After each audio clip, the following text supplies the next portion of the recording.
Science!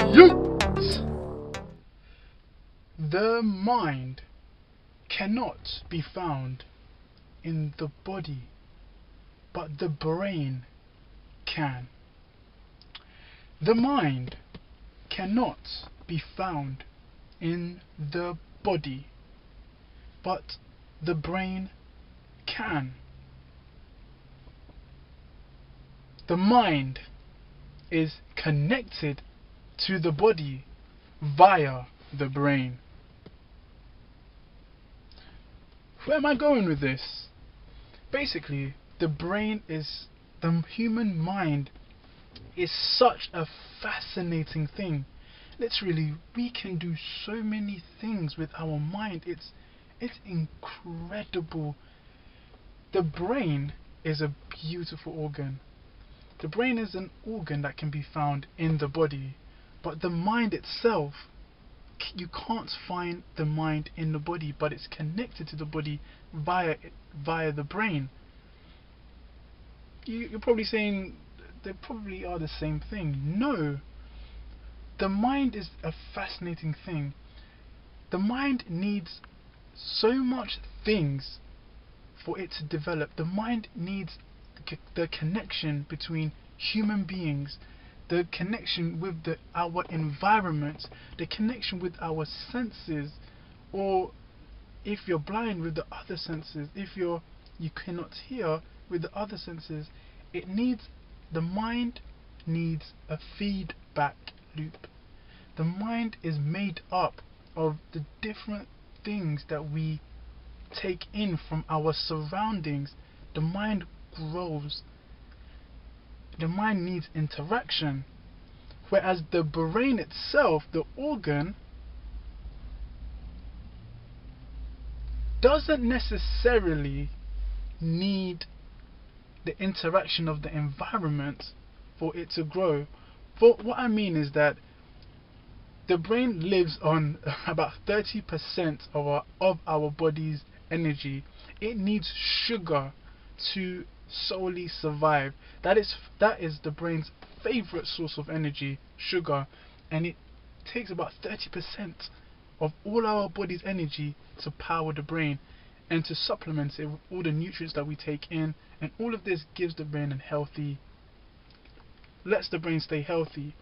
Like, there's this very tragic case where a father locked his daughter of his house for about 13 or odd years without any interaction with any human being. She was locked there since she was a baby. As soon as she was born, she was locked there. The only interaction that this girl got was between her father, and to be honest, I do not want to know what he was doing to her. You can check in the description below of this story. It's so tragic, and she became a feral child. When authorities found her and took her and saved her, she couldn't talk. She didn't know how to interact. She didn't know how to talk. She couldn't recognize anything because she was literally locked up in a four-walled box for all her life. All her mind knows is that box. She didn't go through the stages of development that children need to go through. She didn't even have the opportunity to go through those development. All she knows is isolation. So her mind is almost non-existent.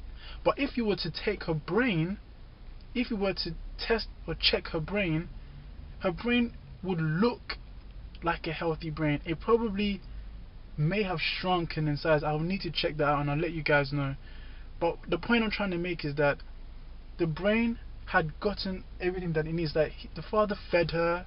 So the brain, you can see the brain will probably be a healthy weight, maybe give or take, maybe a good weight. But the things that the mind itself needed to grow, she didn't have. So her brain was okay, but her mind was almost non-existent. existent. So I'm just trying to say, like, a lot of like these feral cases where children have been abandoned, the interaction that we have with the world around us is so important for our mind. And it just shows that the mind is kind of separate from the body, but it is connected to the body and to everything around us. That's the input. Nature and everything and the people around us and many more is the inputs of information. The mind, the human mind, can create magnificent things. Like Steve Jobs with his ideas, the ideas of Nikola Tesla, all of these people, their mind, the remnants of their mind is still with us everywhere we go. Everywhere we go, their mind. Your great-great-grandmother or grandfather that put hope, that said good words, used their mind and body and soul to impart beautiful things onto your father or your mother, that has passed that on to you, and then eventually you will pass that on to your children. The remnants of the mind can create things that just last. These people are dead, their body is gone, their brain is gone, but the remnants of their mind continues to live on. So yeah, I just wanted to share that. Just something that I was thinking about. You know, remember, stay curious, stay blessed. Peace.